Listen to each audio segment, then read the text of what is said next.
Today I'm going to talk to you about assessments. Assessments are so important in the classroom. They really help drive our instruction. They let us know where our kids are coming in at. They let us know how they're progressing, and it also helps us to make any kind of changes that we have to make to our instruction to help these kids along the way. The form of assessment that I want to talk to you today about is the formal assessment. It's the one that maybe your county or your school district or even your school provides to you and says, hey, you have to have these done by this date and everybody needs to be at this type of a benchmark. Mack County only requires 4 assessments that need to be completed throughout the year, and those are turned in during specific dates. I have a checklist that goes in front of each one of these assessments where I keep the list of my students, and then it also gives me, it breaks each assessment down into certain areas so that I can just go to this checklist and say, oh, you know, I need to work on this specific skill with these students. And I can pull those flex groupings and really be able to help my kids along the way. Okay, so I'm going to go ahead and dive into my binder so you can see everything that I have inside of it. I will do my best to share any of the forms that I have with you on my blog. I know that so many of you have different forms of assessment that you do in your classroom or for your county, but maybe you can use this for your own personal use to see if this is something that would work for you in your classroom. I hope you enjoy it, and thanks for watching. Bye!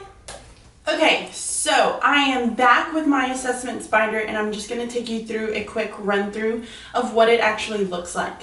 Now, just to kind of review again, the assessments binder that I'm showing you today is only for my ELA standards. It does not include my math. My math is something totally different that I will have to show you at a different date.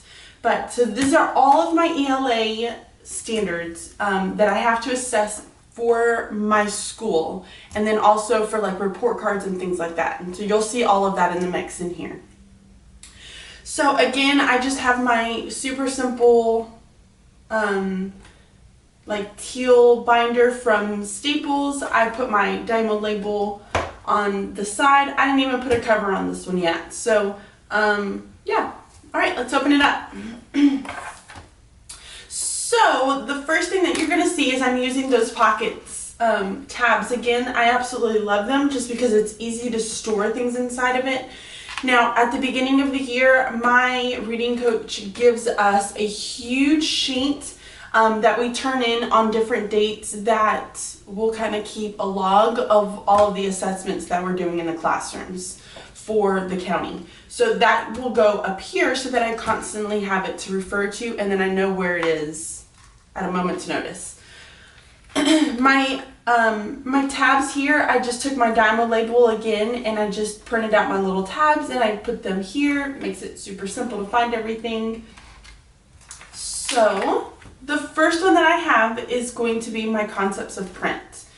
Now, the tab dividers will hold extra sheets for that assessment. So like here I have tons of extra sheets that I can take out and just use it on my kids for whenever I need it.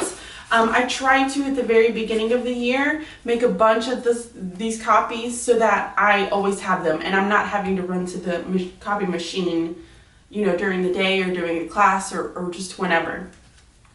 I also keep my book that I use to give that assessment, and this is the one that we've been using for kindergarten.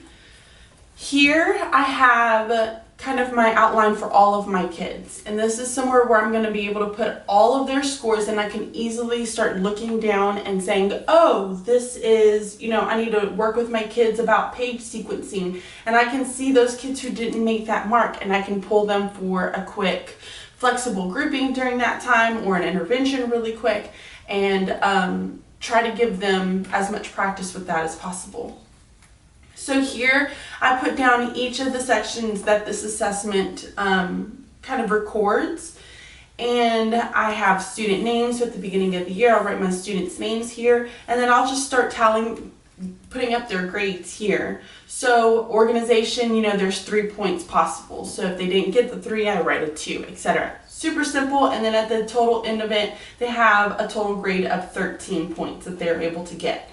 Again, it's great just for flexible grouping. If my kids didn't have one-on-one correspondence, if I have like 5 or 6 of them, I can pull those kids for that flexible grouping and really be sure that I focus on that skill.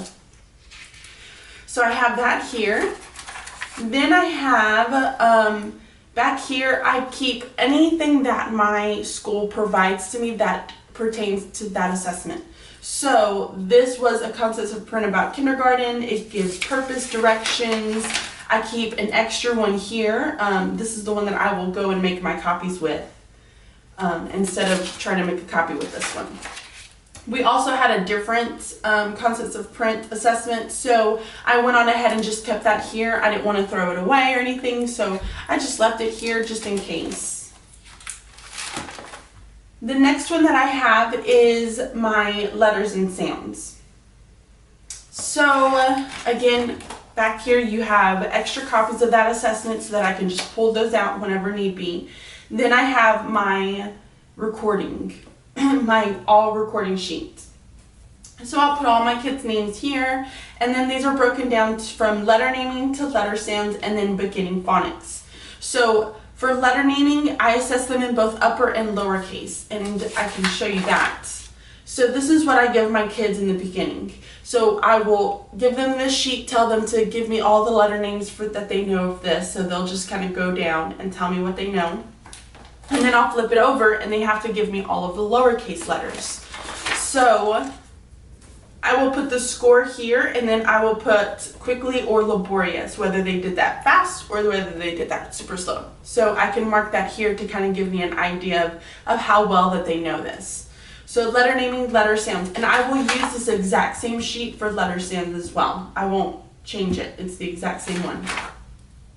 Beginning phonics we do at the middle of the year. So in December, we're required to give a beginning phonics. I have a separate tab, but I didn't want to waste a whole sheet of paper putting the beginning phonics. It just didn't seem worth it to me. But I did keep a different tab for it just because I like to keep any kind of stuff that the school gives me, or I can keep extra sheets for that one. So it just works out better for me that way. Again, there's my assessment that I give. Here's an extra sheet for me to be able to go and make copies if I run out. And so my phonics inventory is the one that I was telling you about. Here's the recording sheet that we use. And then here I have all kinds of information that our school has given us. So I just keep that there. In case just, you know, you need to reference it or you want to go back and look at it. It just depends. The next one that I have is my reading cards. And for the reading card, this goes for our portfolio. So they have kind of all of the grades, the assessments that the county wants us to kind of keep along the way. And this goes into their reading portfolio at the end of the year. And this goes all the way to grade, I think, 5 or something like that. So that teachers can pull this out and quickly just kind of reference and look and see how their kids are progressing. I keep one to copy here. I keep the extras that I have here just in case, you know, you get new students, you never know. Then I have running records. So I don't know why I have these here, to be honest. In my classroom, I have a small file cabinet right behind my small group table. And I have all of these sorted by level and then even more by the book title. But this is what they look like for us, and my reading coach did these. So it has the reader's name, grade, gives you the level and how many words, tells you the directions, and then it gives you the space so that you can cross out and mark when they're reading. Then it also has comprehension questions for you to analyze, a spot for you to retell. Sometimes I put my retelling on the back if they go really, really long. So it's super easy and simple. I like that it's on a page. I think in the previous couple years, we used to have them like on 2 pages. So imagine the copies. It was crazy. I didn't have enough copies for that. So these will go behind my small group table again. I have to do running records in December, January, March, and May. I'm not required to do any kind of running records with my kiddos until December. But I like to go ahead and see where my kids are coming in at. So I will usually have all of mine done by October. And then I have them alternated. So October, skip a month, then do December, then skip a month, etc., etc. So here's the reason why I only have it every other month.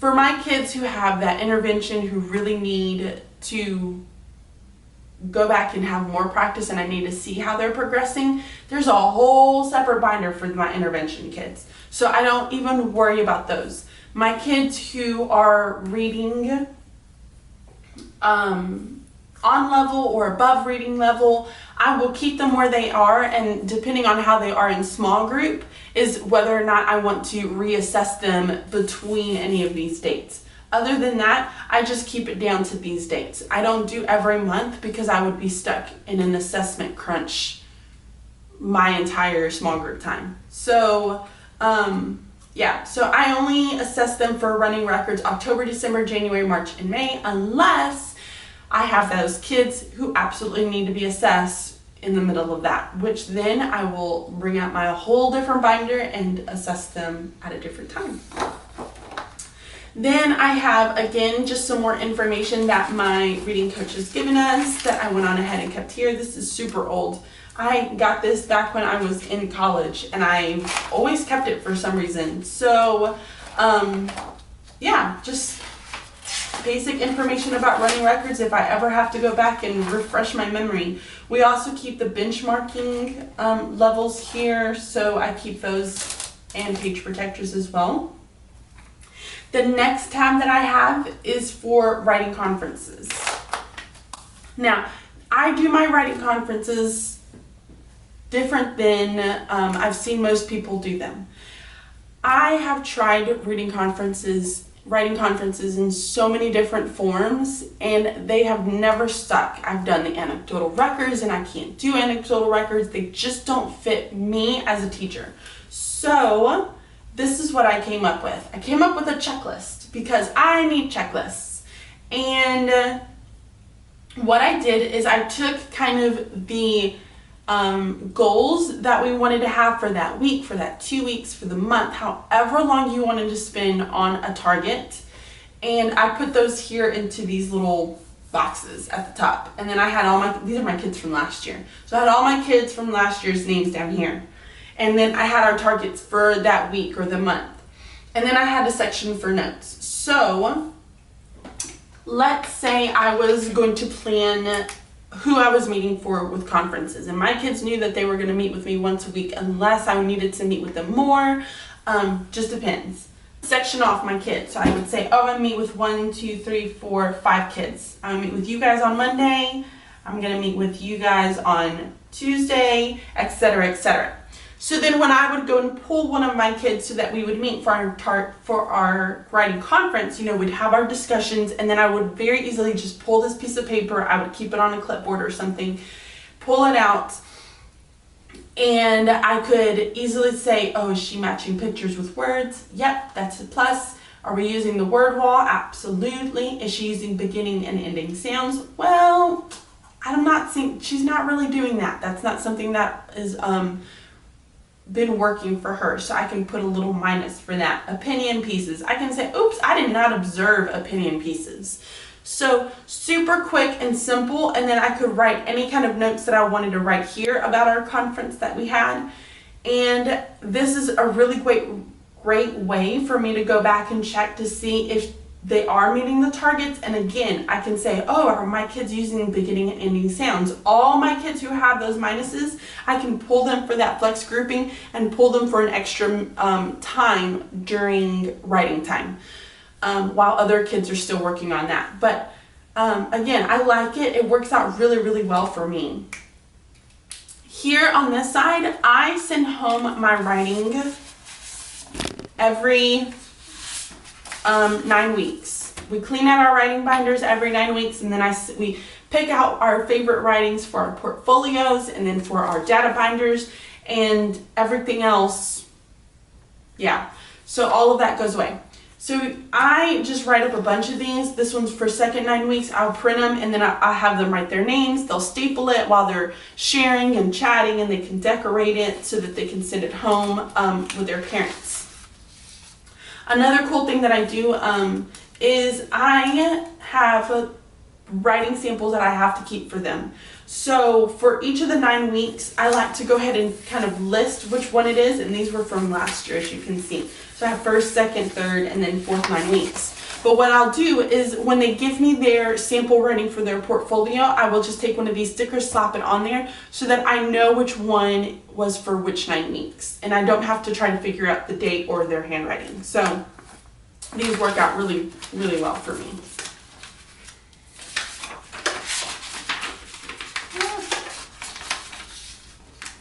Okay, so all of that is kept in here. And then I have, again, more just kind of things to reference to that our reading coach has given us. Then I have an Ela rubric. Now, the rubric, I go based off of what my county gives me. So my county gives us a rubric for each 9 weeks. And y'all, this thing is a beast. Like, is all sorts of information up in this. So this is how I grade my kids. And then we take these, this is for first 9 weeks. And I will write my kids' names. And then for each of the standards, I can write whether they're 3 meeting, 2 working, or 1 they're below grade level. And I'll just reference back and forth to these. But I like to keep track of this again because if my kids need that flexible grouping time where they need extra time on that standard, I can just look, pull them for that extra time, and then send them off to practice it. So these work out really well for me. And what's great about it is that when I go to do my report cards, all I have to do is take that student and just enter, and I'm done. I don't have to sit there and think about it. So long as I keep up with this, I'm all good. And the last one is my math. I told you I didn't keep my math in here, and I don't keep my math standards in here. I have a whole other thing that houses my math assessments, but it doesn't have an area for me to keep anything that the school gives me. So I went on ahead and just stuck this in here. And then I have my math assessment portfolio cards in here as well. So they have a reading portfolio and a math portfolio. And these are the cards that go in for our math portfolio. So I keep extras just in case I need to keep them here. But yeah, so this is my assessment binder. It works out really well for me, guys. I love the fact that I can just pull it. I can quickly grab my things very easily, and I don't have to stress out about assessments. So I hope this kind of gave you some ideas. If at all you have any questions or comments, or you want me to try to put up any of these